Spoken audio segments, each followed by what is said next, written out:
السلام علیکم ورحمۃ اللہ وبرکاتہ۔ پیارے دوستوں، مرنے کے بعد کیا ہوگا؟ مرنے کے بعد انسان کو پیش آنے والے مرحلے، جن میں برزخ، سور نشور، حشر، حساب، میزان اور پلسرات وغیرہ شامل ہے، کس قدر تکلیف دہ اور مشکل ہوں گے، اس کا اندازہ ان آیتوں سے اور احادیث مبارکہ سے لگایا جا سکتا ہے۔ قرآن کا خلاصہ: قیامت کا دن بچوں کو بوڑھا کر دے گا، لوگوں کے کلیجے منہ کو آ جائیں گے، وہ غم سے بھرے ہوں گے، لیکن کوئی غم کسار اور سفارشی مؤثر نہیں آئے گا۔ اس روز کے عذاب سے بچنے کے لیے مجرم چاہے گا کہ اپنی اولاد، اپنی بیوی، اپنے بھائی، اپنے خاندان کو جو اس کا سہارا تھا، حتیٰ کہ روئے زمین کی ہر چیز کو فدیہ دے دے، لیکن ایسا ممکن نہیں ہوگا۔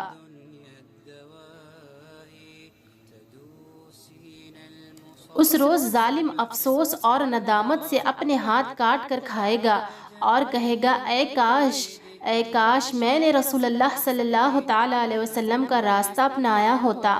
ہائے میری بدبختی کہ کاش میں فلاں گمراہ شخص کو اپنا دوست نہ بنایا ہوتا۔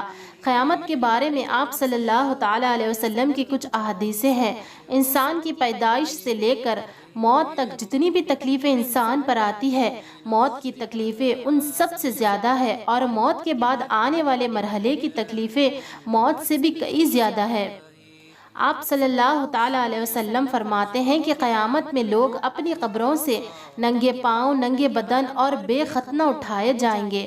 آپ سے عرض کیا کہ یا رسول اللہ صلی اللہ تعالیٰ علیہ وسلم، کیا لوگ ایک دوسرے کی طرف دیکھیں گے یا نہیں؟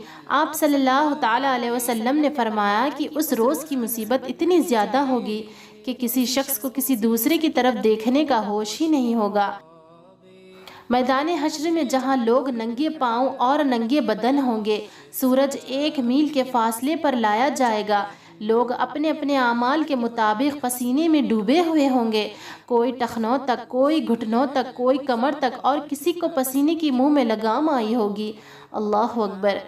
دوستو، حشر کا ایک دن 50,000 سال کے برابر ہوگا۔ لوگوں کو حشر میں اتنی تکلیف اور پریشانی ہوگی جس کی وہ طاقت نہیں رکھتے ہوں گے اور برداشت نہیں کر پائیں گے۔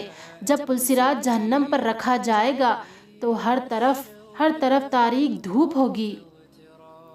ان آیتوں اور احادیث مبارکہ سے یہ معلوم ہوتا ہے کہ مرنے کے بعد انسان کو بہت سے مرحلے پیش آنے والے ہیں جن میں تکلیف اور مشکلات سے بھرے ہوں گے۔ یہ تو کم آیتیں اور احادیث ہیں، جبکہ احادیث مبارکہ کی کتابوں میں بہت احادیثیں آئی ہیں اس بارے میں۔ لہٰذا ہمیں زندگی میں ہمیشہ اللہ تبارک و تعالیٰ کی رضا کے لیے عمل کرنا چاہیے اور اپنی زندگی کے مقصد کو صرف دنیا کی کامیابی سے زیادہ آخرت کی کامیابی میں بھی رکھنا چاہیے۔ اللہ تبارک و تعالیٰ ہمیں کہنے سننے سے زیادہ عمل کی توفیق دے، جب تک ہمیں زندہ رکھے، اسلام اور ایمان پر زندہ رکھے، خاتمہ ہمارا ایمان پر ہو، آمین یا رب العالمین۔ پیارے دوستو، کمنٹ باکس میں ایک بار ثم آمین آپ بھی لکھیے اور اپنے پیاروں کے ساتھ اس ویڈیو کو ضرور شیئر کریں، کیونکہ اچھی بات پھیلانا بھی نیکی ہے۔ جزاک اللہ خیر۔ السلام علیکم ورحمۃ اللہ وبرکاتہ۔